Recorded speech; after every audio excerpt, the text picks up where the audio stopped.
तो कुछ मैं कहता हूँ हमारे महाराष्ट्र में कोई अगर कम्युनिस्ट कहता है तो गाली होते हमारे लिए, लेकिन हम फिर भी कहते हाँ जय भीम और लाल सलाम। हम भगत सिंह को नहीं चाहते, ये हम पूरे आम लोगों के पास बात करते। तो हमें ये समझना होगा कि बाबा साहब का जो जो आंदोलन है, उन्होंने उनके सामने कुछ कैटलॉग नहीं थे डायरेक्ट जो आके उनको बताइए क्या चीज है क्या चीज नहीं है। बाबा साहब को क्या वो वोट भी नहीं था क्या? हाँ, लेकिन जो जनता था वो जनता को लेकर उसको प्रतिकारम को लेकर रास्ते में जाके उसका जो भी लड़ाई है वो करने का था। और इसलिए वो जब भी जिस समय भी वो आज ये बात कहेंगे तो कल दूसरा भी बात कहते थे बाबा साहब। वो उन्होंने खुद बोला है कि मैं वही बात नहीं दोहराऊंगा क्योंकि गधा वही काम करता है। इसलिए हर बार मैं अगर मुझे कुछ दृष्टि से मिल जाता है तो मैं दूसरी बार उसके वो परिवर्तन हो गया, ऐसा वो समझते। और इसमें ये दस्तावेज है क्या मालूम है, लेकिन इसमें जो बाबा साहब का इंडिपेंडेंट लेबर पार्टी था उसके बारे में कुछ भी आया नहीं। मुझे आश्चर्य की बात लगता है, अरे कम्युनिस्ट पार्टी रशिया में स्थापन हुआ, लेकिन बाबा साहब ने इस देश में सबसे पहली बार लाल झंडा वाला अपना पार्टी घोषित किया, इंडियन लेबर पार्टी। उसका मैनिफेस्टो नहीं दिया इसमें। दलित जनता में काम करने वाला यह आदमी एक व्यापक तरीके से अपना एजेंडा अपना मैनिफेस्टो रखता है, ये इसमें क्यों है?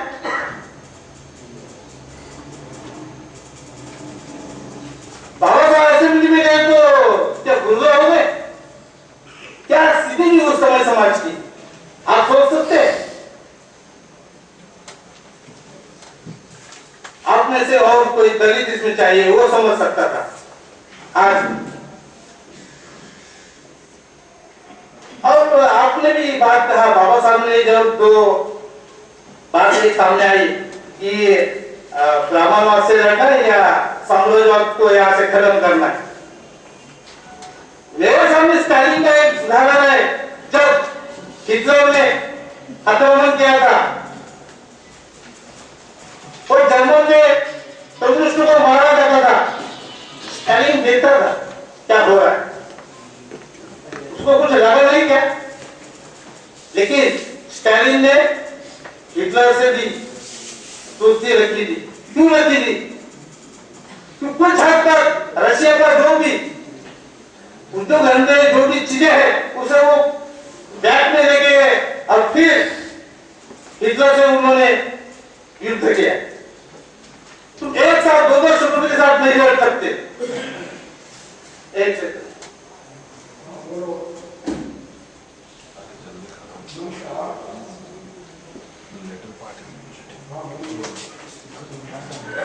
तो बाबा साहब बोले ये सब कहते आ रहे, ये साम्राज्यवादी अंग्रेज हमारे लिए कुछ भी नहीं, हमारी जड़ है वो ब्राह्मणवाद है, ये उनका कहना है। साम्राज्यवाद आज है कल नहीं, समझो इनका क्या दिमाग था। वो मानते ही नहीं साम्राज्यवाद को, क्योंकि जब यहाँ अगर कास्ट ऑर्गेनाइजेशन हो जाएगा, जाति का निर्मूलन हो जाएगा, तो उस दिन इस देश में तो उस दिन से वो आखिरी दिन होगा साम्राज्यवाद का। ये उनके दिमाग में सोचते। और बाबा साहब इस्तीफा मैं इसलिए बोला, इसमें आशा रखता हूँ कि आगे से प्रोत्साहन न हो। बाबा साहब ने इस्तीफे का जो आपने जो वजह दी है, हाँ वो तो पूरे तरीके से बाबा साहब बोला था मुझे श्रम मंत्रालय चाहिए, लेकिन वजह ये तो नहीं थी ना। वजह क्या थी? यहां से हजारों साल जो जाति से, वर्ग से, सामंतवाद से जो भी यहाँ की महिला जो शोषित है, तो उसके लिए उन्होंने हिंदू कोड बिल का एक ड्राफ्ट किया था और उसको नेहरू हर बार नेक्स्ट टाइम कहते थे। और यहाँ पे जो बहुजन लोग हैं, ओबीसी लोग हैं, तो उनके लिए क्या रिजर्वेशन में कुछ प्रावधान कर सकता है? इसके इसके बारे में बाबा साहब ने उनके साथ अपने जो राजीनामा पत्र दिया है उसमें वो घोषित किया है खुले तरीके से। आप तो तर्कसंगत और विज्ञानिष्ठ की बात करते तो आप कैसे वो घूम करके उधर जाते हो? मुझे कुछ समझ नहीं आता ये कैसा हो सकता है।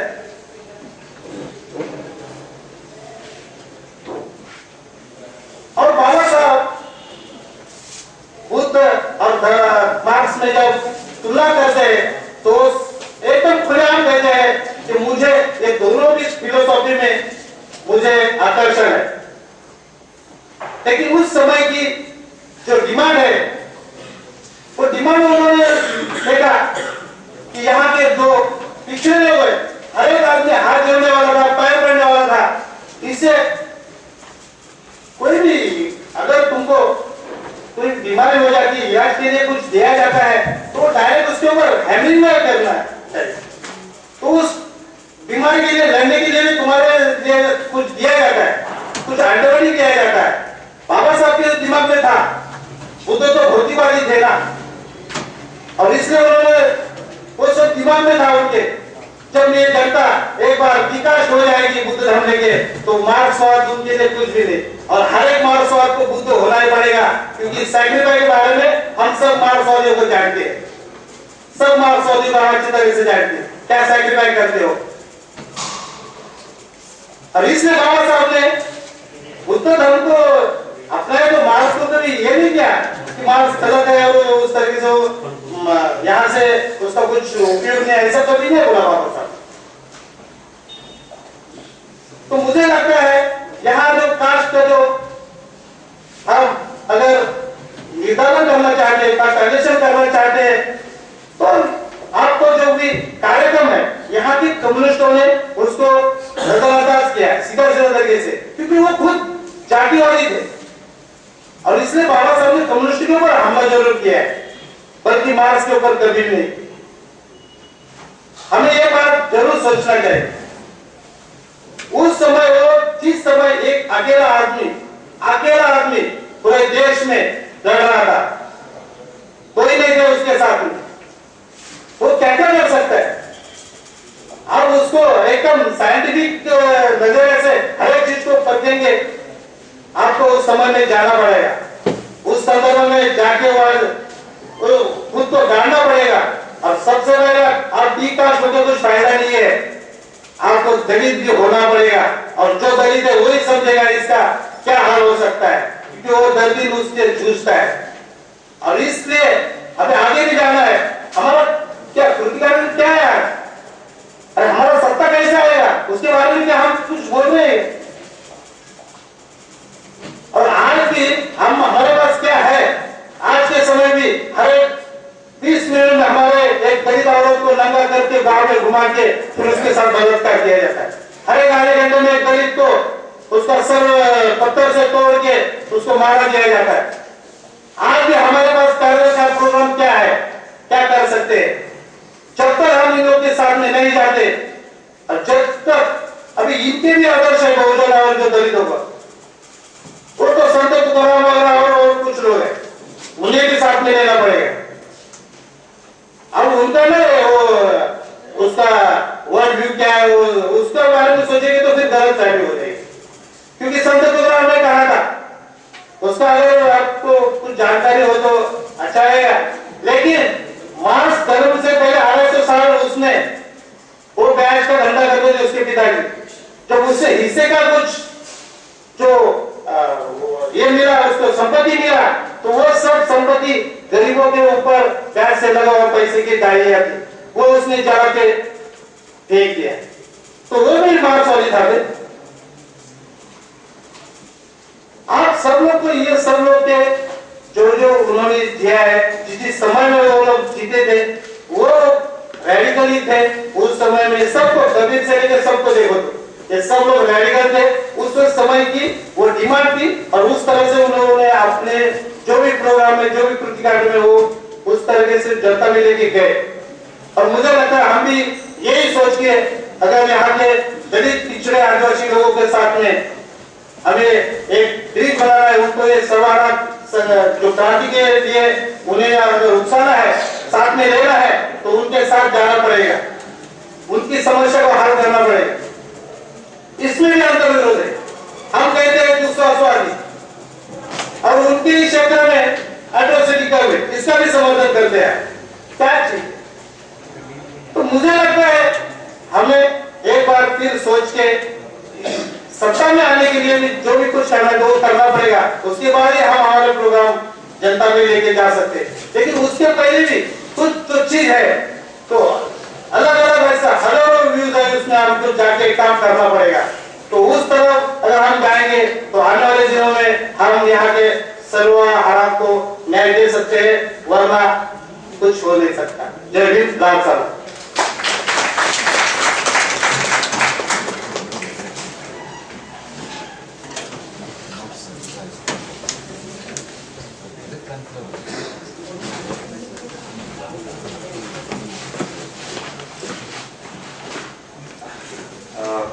धन्यवाद सर गायकवाड़ जी, आपने बहुत सारे सवाल उठाए हैं कल के पेपर को लेकर और उम्मीद करता हूं कि आप इस सत्र में आने वाले वक्ता इन सवालों पर बातचीत रखेंगे। अब मैं कल जो अपने नाम आए थे उनमें से आमंत्रित कर रहा हूँ कलकत्ता से आए centre for social science studies के प्रकाश शर्मा सिन्हा राय जी को आमंत्रित करता हूँ तो अपनी बात रखें।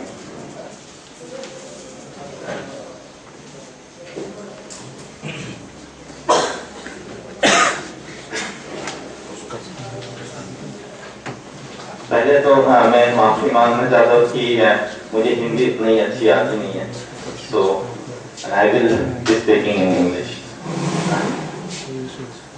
Actually, I have few points to make. I mean, first of all, precisely we will be talking on the keynote address today. So first of all, what I want to point at is that the way Satyam yesterday presented the entire paper, I was actually bowled over. I mean, his patience tells that yes, communists are patient and the revolution is there to come. So all kudos to Satyam, first of all.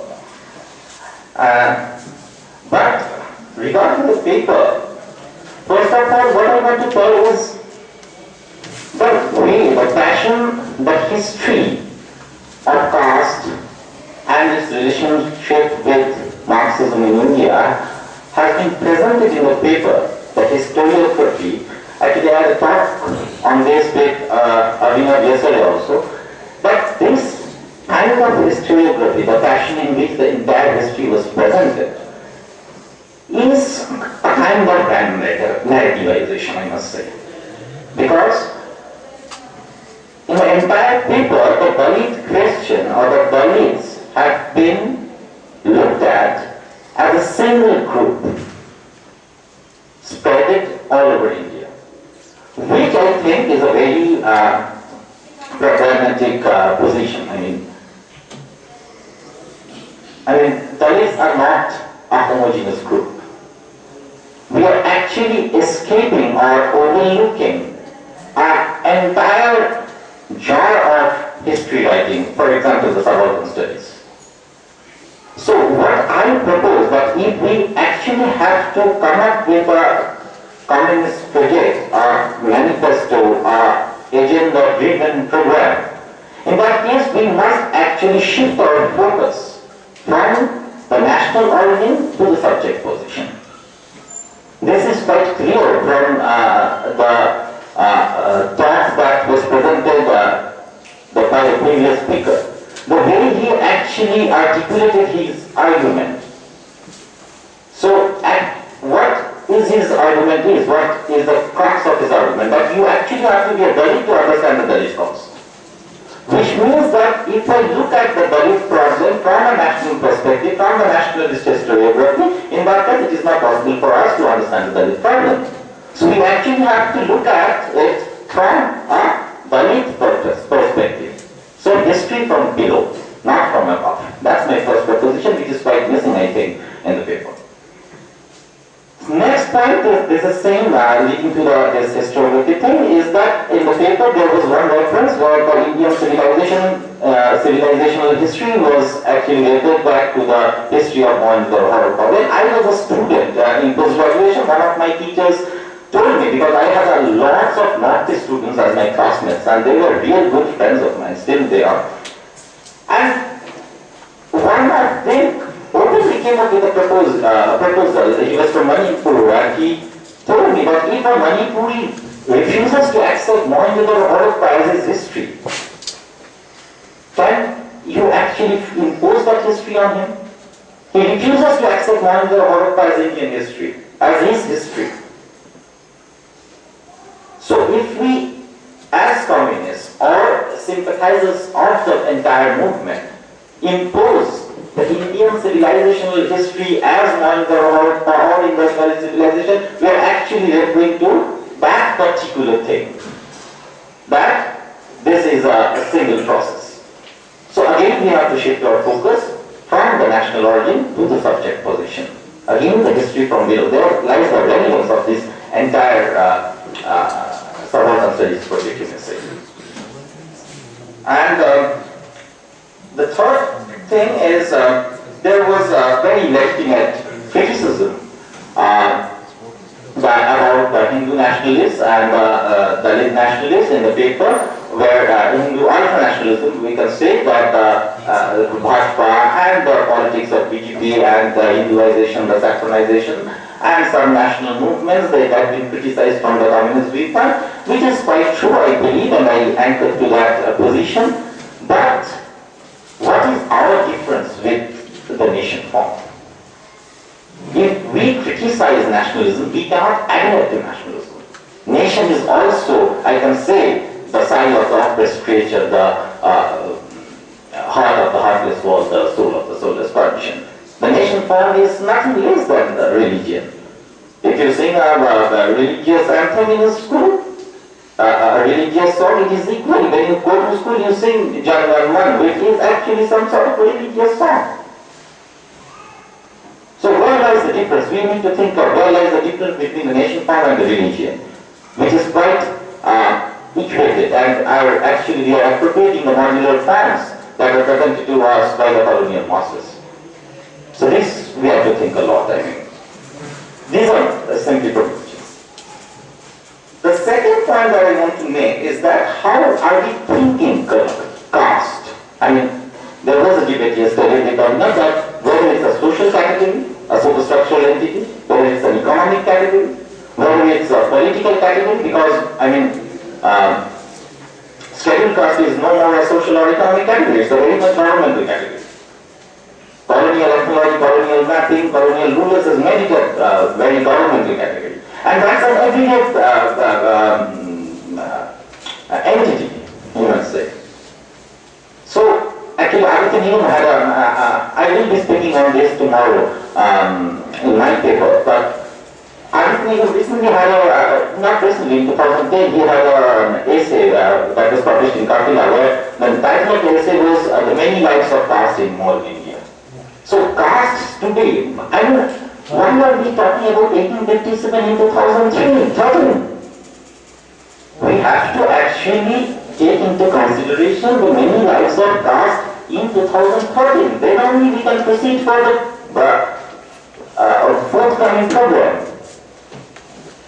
There is caste, how the police perceive it, how we how the Bhajuluk or the gentle, the respectable population perceive caste. So we have to take into consideration caste as a social category, or as an economic category, or as a political or governmental category. So how we will be thinking caste? That's a very important, crucial area.